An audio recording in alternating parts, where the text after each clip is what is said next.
नमस्कार दोस्तों।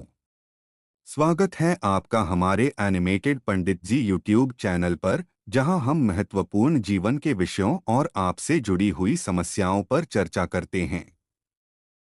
आज हम बात करेंगे एक ऐसे विषय पर जिसका असर हम सभी के जीवन पर पड़ता है, और वह है ओवरथिंकिंग।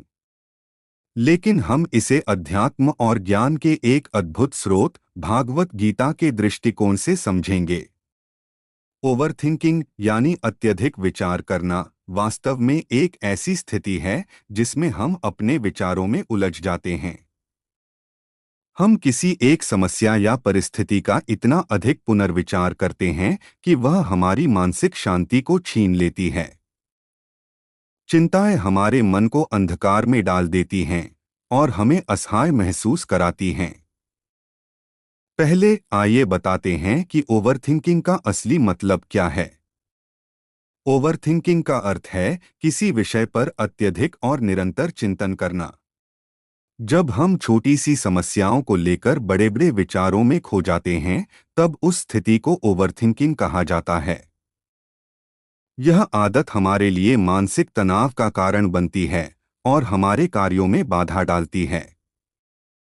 आपने अवश्य सुना होगा, आप जैसा सोचते हैं वैसा ही बन जाते हैं। अगर हम सकारात्मकता की बजाय चिंताओं और शंकाओं में उलझे रहेंगे, तो निश्चित रूप से हमारे जीवन की दिशा में नकारात्मक प्रभाव पड़ेगा।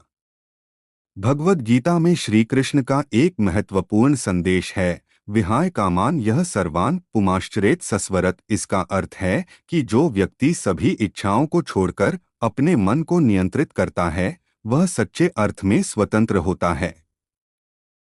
यही वह विचार है जो हमें ओवरथिंकिंग से बाहर निकलने में मदद कर सकता है। दूसरे शब्दों में, जब हम अपने विचारों को संकुचित करते हैं और उन पर नियंत्रण पाते हैं, तब हम अपने मन की स्वतंत्रता प्राप्त करते हैं। ओवरथिंकिंग तभी खत्म होती है जब हम अपने इच्छाओं और चिंताओं पर विजय प्राप्त करते हैं। अब हम समझते हैं ओवरथिंकिंग का चक्र कैसे शुरू होता है। जब हम किसी समस्या का सामना करते हैं, जैसे कि पेशेवर समस्याएं, व्यक्तिगत रिश्ते या भविष्य के बारे में चिंताएं, हम उस पर विचार करना शुरू करते हैं।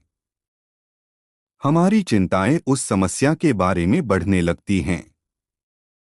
अक्सर हम बिना किसी समाधान के ही उन मुद्दों के बार बार विचार करते रहते हैं, जिससे समस्या और भी जटिल होती जाएगी।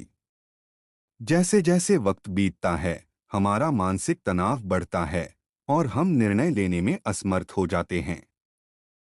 भागवत गीता में कृष्ण ने ज्ञान की शक्ति के बारे में बताया है। ज्ञान से हम अपने निर्णय और सोच में स्पष्टता पा सकते हैं।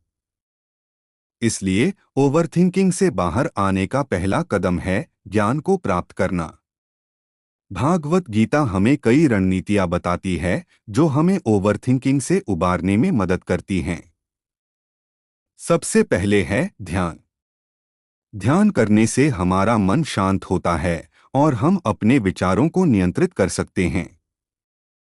याद रहे, शांति उस आदमी के अधिकार है जो अपने मन को नियंत्रित करता है। दूसरी रणनीति है कर्म करने में विश्वास रखें, फल की चिंता मत करें। इस सिद्धांत के अनुसार हमें अपने कार्य पर ध्यान केंद्रित करना चाहिए, न कि परिणाम पर। जब हम अपने कार्यों में लगे रहते हैं, तब हमारे मन से ओवरथिंकिंग की निरर्थक विचारधाराएं निकल जाती हैं। आध्यात्मिक जीवन की ओर बढ़ते हुए हमें समझना चाहिए कि हमारा मन हमें वही देता है जो हम उसे देते हैं। एक सकारात्मक दृष्टिकोण, नियमितता और ध्यान अभ्यास हमारे जीवन को बेहतर बनाते हैं। हमारी समस्याएं कभी खत्म नहीं होंगी, लेकिन हम जैसे उसे संभालते हैं, वही सबसे महत्वपूर्ण है। संकट के समय में शांत दिमाग से हमें सही निर्णय लेने में मदद मिलेगी। अब चलिए हम कुछ वास्तविक जीवन के उदाहरणों पर चर्चा करते हैं। मान लीजिए आपने किसी परीक्षा में अच्छा नहीं किया। ओवरथिंकिंग उन्हें याद करने में लग जाती है, क्यों नहीं किया, अगर यह हुआ होता तो। इस प्रक्रिया में हम आगे बढ़ने का समय भी बर्बाद करते हैं। इसलिए गीता का संदेश याद रखें, अपने अनुभव से सीखें और आगे बढ़ें। विफलता आपके लिए एक नई शुरुआत है, न कि एक अंत। याद रखें, ओवरथिंकिंग केवल हमें सीमित करती है। अपने विचारों पर नियंत्रण करें और उन्हें सकारात्मक दिशा दें। यही गीता का सच्चा संदेश है।